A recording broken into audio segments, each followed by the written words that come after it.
This week I'm testing this Land Rover Discovery Sport. Let's find out how good it is as a baby drive.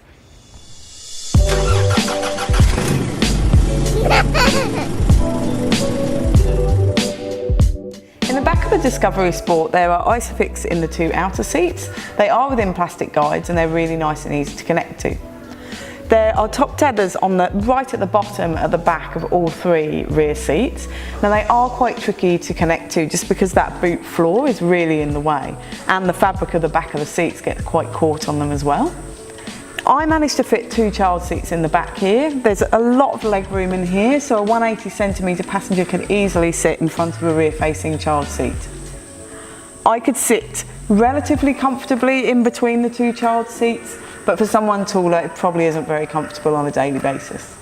Now the Discovery Sport is available as a 7-seater option as well, it just costs more. And for the 7-seater, these seats slide forwards and back on a 60-40 split. However, to get through to that third row, you would still need to uninstall a child seat to climb through. Storage in the back of the Discovery Sport is quite good. There's a big fold down in the central seat back, and that's got two cup holders and a really good storage area for your phone. In the back of the central console box are charging points, and there's a lot of them throughout this car. That's one thing that's really impressive. In the back of the front seats are net mat pockets. They will hold but not conceal an iPad. And the door bins in the back are quite small as well. I could only get a 600ml in there. My large refillable water bottle wouldn't fit. Storage in the front of the Discovery Sport is quite good.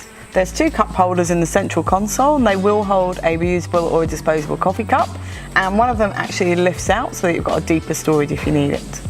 There is a central console box behind that. It's nicely lined and it's got your charging points in there too. In front of the gear lever is a storage well that's a good size for your phone. The glove box is a good size in here. I could get my iPad and my wallet in there too, and there's a glasses case in the ceiling. The door bins in the front are a bit small though. I could only get a 600ml in there. The boot of the Discovery Sport opens and closes silently, which is a fantastic feature so it doesn't wake your sleeping passengers. Let's find out how much we can fit in the boot. Empty, it will hold 14 shopping bags, or the Mountain Buggy Duet twin stroller fits with 5 shopping bags, or the Britax Flex tandem stroller fits with 7 shopping bags, or the Mountain Buggy Urban Jungle single stroller fits with 7 shopping bags, or the Mountain Buggy Nano compact stroller fits with 10 shopping bags.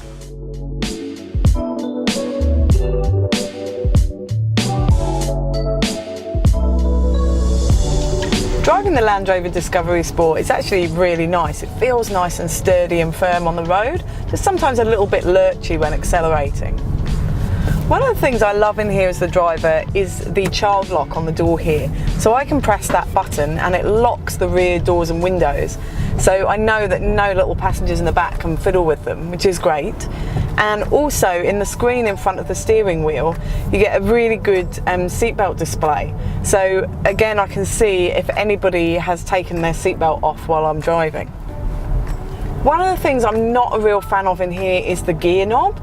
It's a twisty knob rather than a lever, and I find I can't actually change gear without having to look down and see what I've put it in. The media system in the Discovery Sport isn't too bad to use, but the visuals are a bit outdated. It doesn't have Apple CarPlay or Android Auto. I just found it wasn't the most user-friendly system. When I put it into reverse, the image is nice and clear, and you get lovely different camera views, which is great. And you can also just quieten the beepers and the sensors with this button here, but not actually turn them off fully. To sum up with the Discovery Sport, it's a lovely little car, and if you only need the 2 child seats in the back, it's really practical.